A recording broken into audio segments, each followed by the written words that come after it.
Yo, welcome to Technically Foul, a sports podcast where we take our sports a little more than personal, but not too over the top where we get flagrant about it.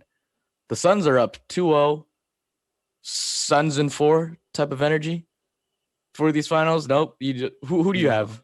I Suns do in have the 6? Suns, but I don't believe they're gonna sweep.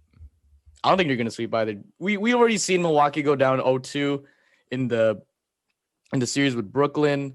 Um, Overall takeaways, game 1, there was a large free throw disparity. It was like 10 free throws.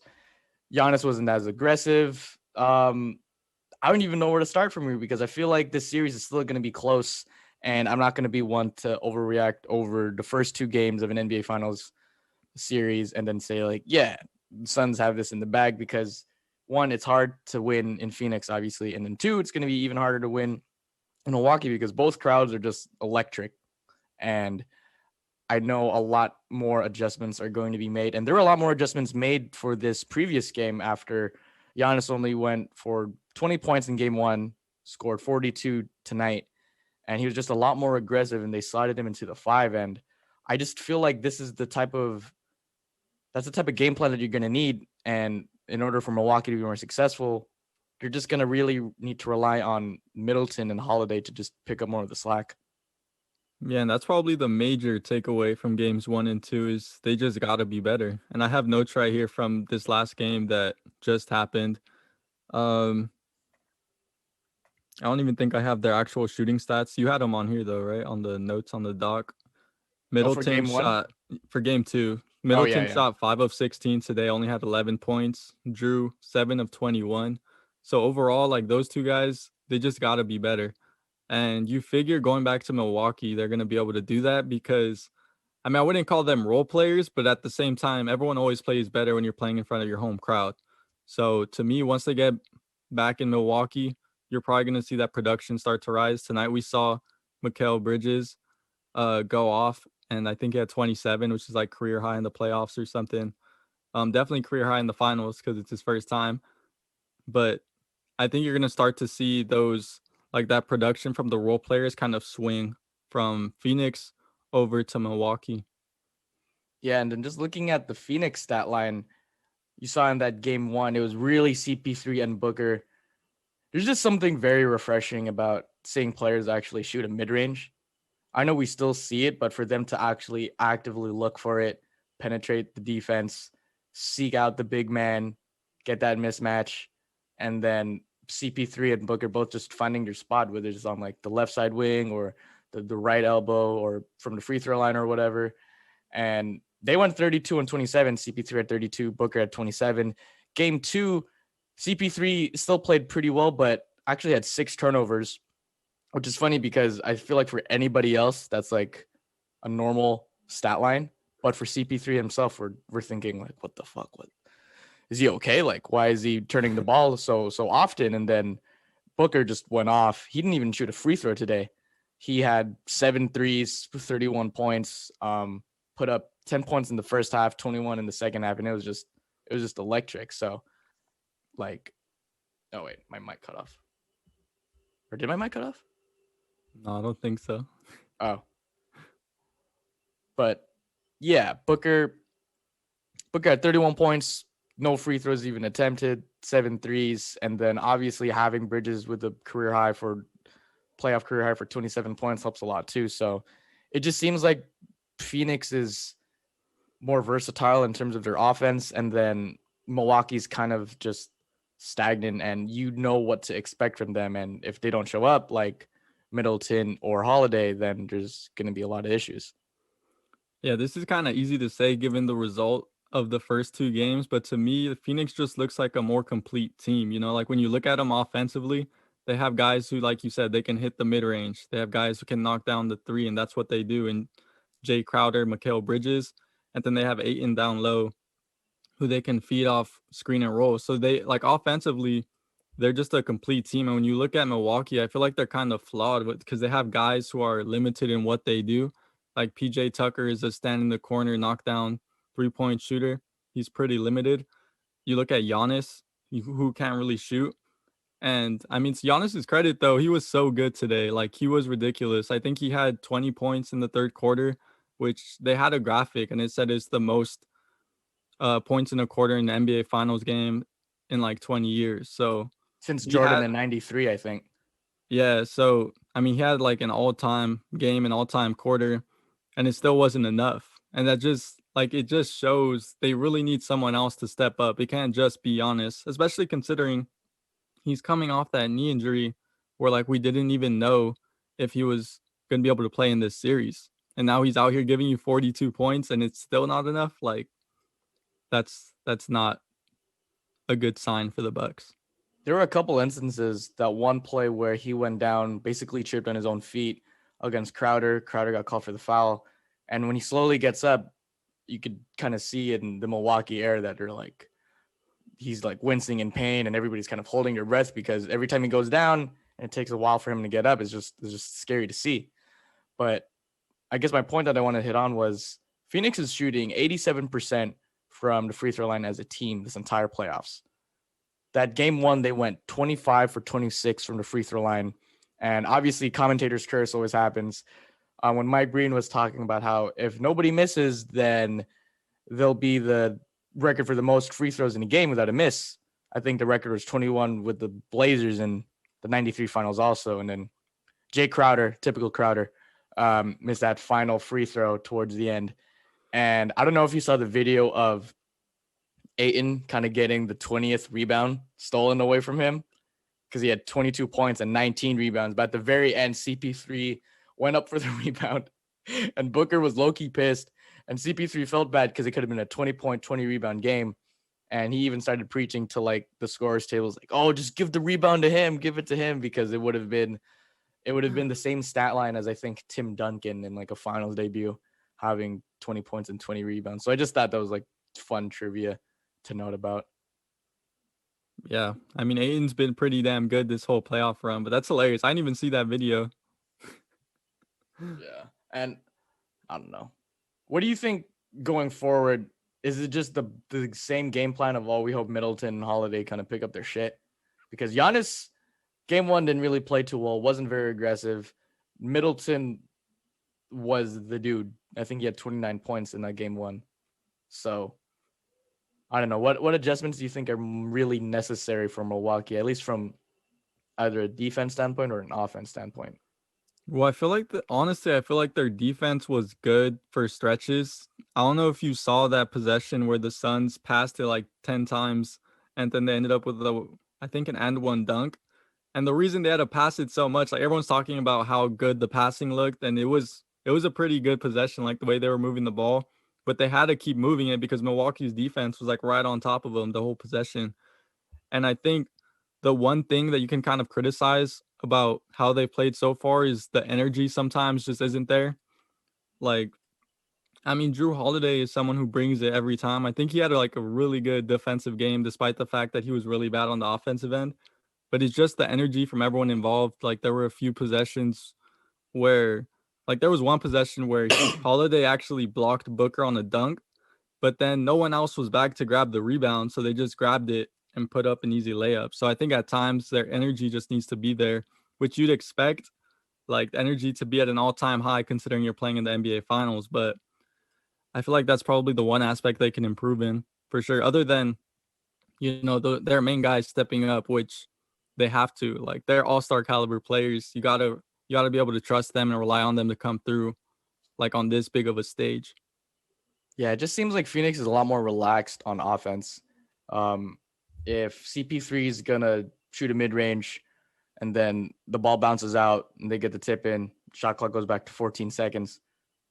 Nobody looks like they're panicking or looking to rush a shot, and they'll even kind of let the clock run down back to 3 seconds on the shot clock. And there were multiple times where they just kept getting possession after possession, offensive rebound because of a tip in from Ayton, and they just looked more composed and more relaxed.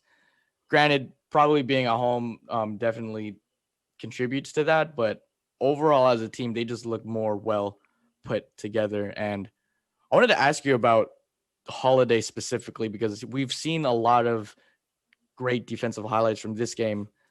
But what do you think about him pressing up on CP3 right past the half court line? I feel like it's great that he's able to like really put pressure on CP3, like to start off from there because I don't think many backcourt defenders really do that as often. But I feel like it just is an easy setup for a high screen pick and roll for CP3 to get the mismatch. Ayton comes up and then boom, they got like Booker on Giannis or Booker on Lopez or what have you, and it just seems like it sets up an easy screen, high screen and roll, if not all the time, then at least most of the time. Yeah, it's kind of like pick your poison. I kind of like it just because it's giving you the opportunity to get physical with Chris Paul, someone who's a smaller point guard who like it might not shut him down, but maybe over the course of a series, it can start to wear him down and maybe he starts losing a little bit of leg on his jumper, which he relies on a lot. And I mean, Chris Paul is just great, man. Like he still had a good game with Drew Holiday all over him. I think you said he had like 23 and 8 or something. Like he was wait, what did he have? Yeah, Yeah, 23 and 23 and 8. 8. So, I mean, Chris Paul is just going to do what Chris Paul does. He did have 6 turnovers though, so it's like, did Drew being on him have anything to do with that? You like you can make the argument. So I kind of like it even though you can make like the argument for the opposing side too. You have CP3 as Finals MVP locked in, or you think Booker has a shot too? I still think Booker has a shot. Like they both played well. I think CP3's shooting splits are a lot better, but I mean, I think they're both right there. Like CP3 had the better game 1, Booker had the better game 2. So, they're probably like neck and neck right now. CP3 after tonight moves to 10th in the all-time playoffs assist list, just behind Scottie Pippen. I think he can actually get up to 7th on the list because Larry Bird's currently number 7, and it's like CP3 has 1,041 right now. Larry Bird has 1,062, and then above him Yeah, that's easy. is the sixth person. Guess who the sixth person is? Magic? I don't know. It's Rondo. Oh my god. So it's only fitting that after all these years, CP3 defeats himself when it comes to these all-time assist leaders. I just thought that was funny to see because I don't know. The CP3 I'm surprised he's that high. He was on stacked Celtics squads for a bit. It helps being on those teams. So, That's crazy. Yeah. That's cool though. The same year, if CP3 actually wins a ring too, the same year he passes Rondo. Like I don't think he'll pass Rondo. Rondo is still like 100 assists away. So maybe over the next few seasons. But definitely after this playoffs, he can be like right under Rondo. Where he should almost as good as Rondo. Almost as good as Rondo. Well, not close, but no cigar. Did you want to talk? God damn it. Should we go tabloids? Go TMZ? Talk the Rachel Nichols thing? Or you want to talk about the whole Kuzma for Kemba rumors that may or may not be floating around? We could talk about the Rachel thing. Let's do it. Okay. All right. Because I know you sent that to me, and then I couldn't see the fucking article because it was whitelisted, so I just had to rely on like Reddit and Twitter to kind of give me the too long didn't read version. So, I mean, what's the gist of this situation? Because it was Rachel Nichols, and I guess for context sake, Rachel Nichols has been at ESPN for a while. She's been a journalist since at least I think the 90s. She's a white woman. Maria Taylor is a black woman, and a year ago, Rachel Nichols was caught on audio or video? I think it was both. It was like a live video feed in her room from the bubble. Oh, fuck. Yeah. So what's crazy about it is she was talking to LeBron's PR person, who's, I think, a PR person for the Me Too movement. And I forget the other thing. I think it might be Black Lives Matter. Like Probably. He's a PR person for both of them. Mm-hmm. So those two people talking over the phone about like this issue specifically, right? Like Rachel Nichols basically saying that Maria Taylor got the job as like a diversity hire. Yeah. Yeah, it's not a good look. No matter how you swing it. I mean, granted, like, I don't know. It just kind of sucks that during the time, like, they went to the bubble. There's obviously going to be a lot more social issues being raised. And you would think after this entire year of like conversations that, I don't know, she'd at least be able to read the room and kind of understand it. But for her to look at Maria Taylor And just because of her skin color, she's like, she's only going to replace me because she's tokenized and I'm going to not fulfill the diversity quota. So that's the only reason that she's going to take my job. And it's like, what the fuck, bro? What are you doing? Yeah, it's wild, bro. Like obviously it totally diminishes what Maria's done in her career. And Yeah, that's why there's been like the article reported on all the conflict that's been going on at ESPN because that video was seen by so many people at ESPN. Like Woj saw it and apparently called Rachel a bad teammate and like all this stuff. It's crazy. It was like reading about a locker room in the NBA and straight up. people beefing with like different people. It was so weird to read. There has to be some form of reasonable conspiracy behind why this only got released now. Because it's been so long. I don't know if this has anything to do with like the finals starting and if it's going to be like the changing of the guard if Maria Taylor ends up taking over Rachel's spot. But I don't know, man. It's just not a good look all around for her to, like what you were saying, just diminish any of her accomplishments just because of the color of her skin. It's like, dude, Yeah, I at think least pretend to not be racist at this point. I mean, It's I don't probably know. worse. I don't know if she's racist, bro. Like, I don't know if I'm ready to believe that yet. Yeah. But I think she was obviously upset because apparently in her contract it says she's supposed to do that. Like, she's supposed to be the host of the NBA Finals pre-show or something. Uh-huh. It ended up going in a different direction. And again, like this was happening during like what was like the social movement, right? Like we saw everything that was happening in the bubble, people standing up against police brutality and all that. So like this was at the height of that. And that's when they kind of made the switch. So basically what the article said was she felt they were kind of trying to cover up for past mistakes of being too white. And that's why they made that move and trying to like follow in the movement. But either way, like you can't be saying someone's just a diversity hire. Like that's so disrespectful. Can you imagine if this video got leaked during the bubble, during when like the racial Well, tensions were even higher, yeah, and then that would have that been would have, so bad. She would have been like kicked out of the bubble. She would have been canceled so fast. But it's crazy because I do remember reading that like she got recorded in her room or something, but no one ever talked about what exactly was said, what was happening. mm, Yeah, it's just it is weird like the timing of it. I assume it's because the NBA finals are on again and it kind of makes sense. Like everyone's going to be paying attention to who's doing what. And like now Rachel Nichols is off the NBA finals entirely and it's Malika Andrews and Maria, so I saw this meme. You know the meme about Giannis like shooting a free throw and him taking forever. It was like ESPN waiting to fire Rachel Nichols. You know, it was Giannis at the free throw line, and then it was like ESPN firing Paul Pierce after his Instagram live, and it was like Lightning McQueen from Cars. Like he did it fast. He just did it instantly. Are you surprised that she still has her job? I mean, she did get, she's not on the NBA Finals like floor right I now, so don't that's like a slap on the wrist. Yeah, she was on TV the next day though.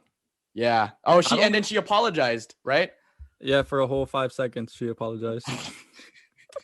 Bro, that So was so awkward. That jump segment at the beginning yeah, because it was like Kendrick Perkins and Richard Jefferson were the one talking the whole time, and she did her little 5 second apology, and that was it. you think she's gonna lose her I'm job? not surprised though. Like I don't think she's gonna lose her job. You don't think she's gonna jump ship and head over to like Fox Sports or The Ringer? Supposedly Maria Taylor might leave because she's the one whose contract is about to expire. Mm, I could see that. Yeah, I mean, ESPN kind of has a history of losing black women who like speak their minds, like Jamel Hill. I think Carrie Champion is no longer with them. So they've lost like significant black talent.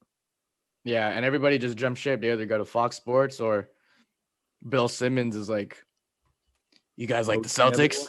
Come here. For real, dude. I think he has Jamel Hill doing a podcast at The Ringer. I think so And too. yeah, so who knows? We'll see what happens. The Ringer. God, that's crazy. What do you think about the Kuzma Kemba trains? I can't even believe this was like a note.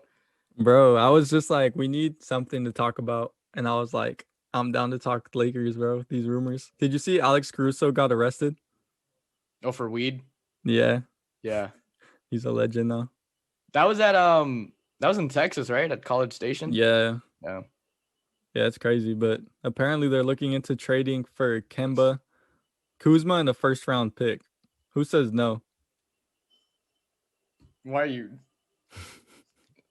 I saw this makeshift trade. It was like Kuzma and Howard end up on the I forgot where they ended up. But somehow, some way, Dame ends up on the Lakers. Bro, That I would mean, be sick. I don't I'm think it's open to it. possible. I'm open to it. I forgot Kemba wasn't on the Celtics anymore for a few seconds. I was like, who says no? I was like, does Boston say no? I was like, no, he's not there. What the fuck? It's been So a do you think while. anyone says no? I actually feel like that's a good trade for both sides. But I mean, Kemba's like an all-star though. Is Like he though? He didn't make the team last year. he was an all-star in the East like 2 to 3 times. And then Kuzma might be the leading scorer for the Shanghai Sharks now that we think about it.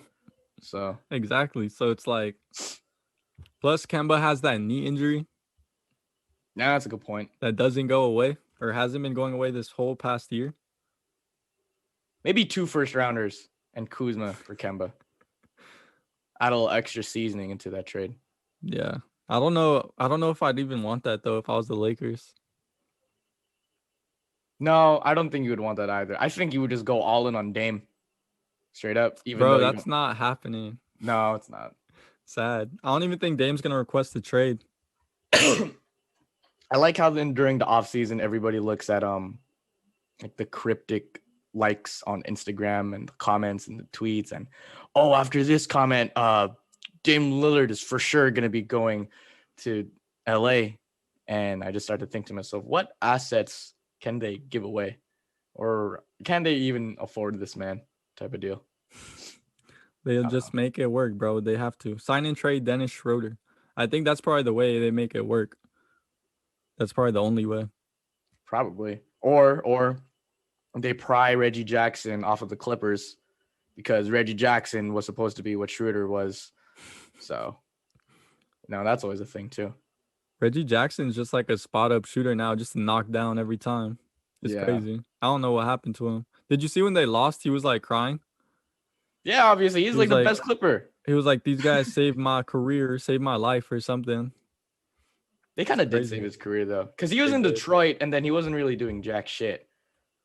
Yeah, he said So, no one called except Paul George, and he was like, "Come back." damn. He It's was wild. almost out the league, bro. You put here the Trey Luca trade, and then you took it off for a bit. That was from like last week, bro. Okay. I was going to say, I'm like, you getting into this, bro? Like, It's we're because still we're still doing this? Luka just got Slovenia into the Olympics, bro. It's like, where does he stand now? Yeah, that's a solid point. I'm excited for this Olympics, but I'm also like not, because it's a mixture of people that matter and people that are just whatever. Jeremy Grant doesn't excite you, bro. No. Kevin Love, Kevin Love. I can't believe it's 2021. Like, how did this man, is he just there to fulfill a diversity quota? Because that's really my thinking behind it. I doubt it. I mean, you I have doubt it. Tatum, Lillard, like Beal. Supposedly Booker is gonna go. Yeah. Like right after the finals are over, he's flying to Tokyo. Him, Middleton, and Holiday. God, that's crazy. Imagine that. Like one of those three guys or two of those three guys are gonna lose to the finals or lose in the finals and then go out there and be teammates with the dude that just beat him. Yeah. That's That's gotta kind be of awkward. that's kind of weird. That's how I was thinking about the 2016 Olympics, but it was different because KD announced like 4th of July in 2016, oh, I'm going to the Warriors. And then like a few weeks before that, you just blew a 3-1 lead to Golden State. And then now he's just on the team with Draymond and Clay, and they're able to be like buddy with each other. So, maybe some super teams can form because of this. That's what I was thinking too. I mean, you have Tatum and Beal there. Beal to Boston for Maybe Robert Williams. Jaylen Brown. I like Jaylen Brown. Don't get rid of that man. Yeah. I think I'm all set here. I'm Yeah, me sick as too. fuck. I want to keep coughing. I need to take some medicine. Thanks again for listening to Technically Follow Sports Podcast. I'm Jaryd Boncaris. That's Jonathan Fernandez. Eat your veggies, drink Dayquil, drink NyQuil. Don't be a dumbass and drink Dayquil and Tylenol at the same time. Those are both. Is that what you did? Yeah. Yeah. I was so eager. I was like, I need to get better. And then I drank both. I drank Dayquil and then I took 2 Tylenol pills. I'm like, this ain't hitting right. I think I just formed myself a stomach ulcer. Nah, I was okay. I was chilling. But yeah, don't OD on a prescription Tylenol. That being said, thanks again for listening. Stay safe out there, and we'll catch y'all next time.